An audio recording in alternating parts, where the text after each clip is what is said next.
Think about the biggest decisions you've ever made: your career, your finances, even your relationships. We love to believe we're in the driver's seat, right? But what if I told you there's a hidden force, a quiet influence that's actually steering the wheel, often pushing us away from what really works? Well, that force has a name: the validation trap. It hits you almost instantly, doesn't it? Before you even have a chance to analyze the pros and cons, before logic even enters the room, your brain just screams this one question: what will people think? And then, bam, the follow-up hits.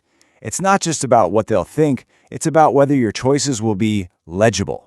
Will they fit into a nice, neat box that everyone else can understand? We're desperate for our life's path to make sense to some invisible jury. And here it is, the knockout punch. This is the one that really stings, because it ties your decision directly to your identity. It's not about the action anymore. It's about you. It's a direct threat to your ego, and it's absolutely terrifying. So, you see the pattern here, right? We think we're making these independent choices, but really we're following a powerful unspoken script. It's an illusion of choice. And here's the core of the problem. We are not optimizing for the best result. Not even close. We're optimizing for perception. We pick the job title that sounds impressive, the path that won't get criticized, the choice that gets that quiet nod of approval. And that right there, that's the validation trap. It's this deep, unconscious pull to chase the feeling of being right in the eyes of others, instead of chasing the hard, cold results that come from being effective.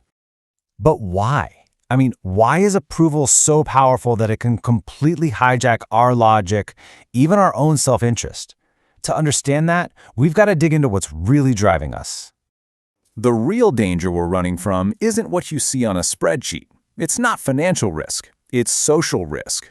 Our brains are wired to experience rejection, judgment, and embarrassment as real, tangible threats to our survival, and we will do almost anything to avoid them. So this is the fundamental battle playing out inside your head. On one side, you've got approval. It's all about perception. It gives you instant feedback and makes you feel safe. It's conformity.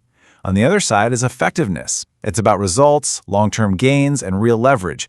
But it almost guarantees you'll be misunderstood, at least for a while. Look, at the end of the day, this is just our ancient programming. For thousands of years, being part of the tribe meant you survived. Getting kicked out was a death sentence.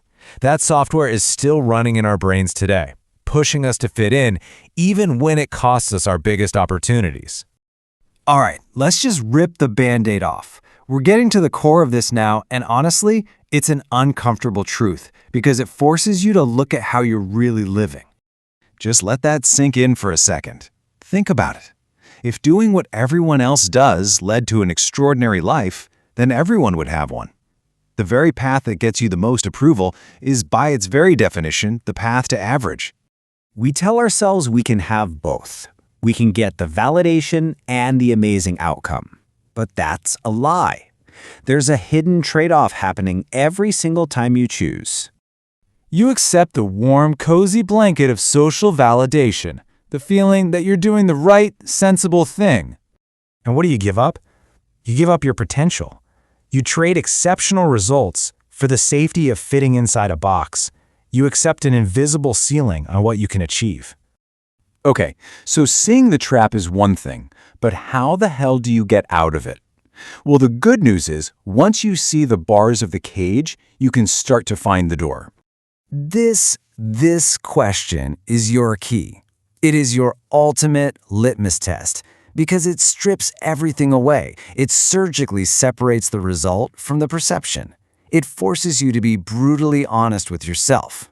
Am I doing this for the outcome or for the applause? And from there, the game plan is straightforward, even if it's not easy. Step 1, just notice it. Become aware of that pull for validation. 2, actively deprioritize it. Force your focus onto what works, not what looks good. 3, and this is the big one, get comfortable with being misunderstood. And finally, number 4, you have to redefine success for yourself. The goal becomes being effective, not being validated. So now you see it, and once you see the pattern, you can't unsee it. You're faced with a choice, not just once, but every day. with every important decision you make. And these are your two paths. Path 1 is approval. Yeah, it feels good now, it's safe, it's reassuring, but it is lined with invisible constraints. Path 2 is effectiveness. It's often lonely, it's quiet, and you will be misunderstood. But that is the path that unlocks real freedom. That is the path that builds things that last. Because here's the final, undeniable truth of it all. Approval is like vapor. It's fleeting. Opinions change. But results are real. They are concrete. They compound. And in the long run, outcomes always win. So, the choice is yours. Every single day. Are you going to optimize for how it looks or for how it works?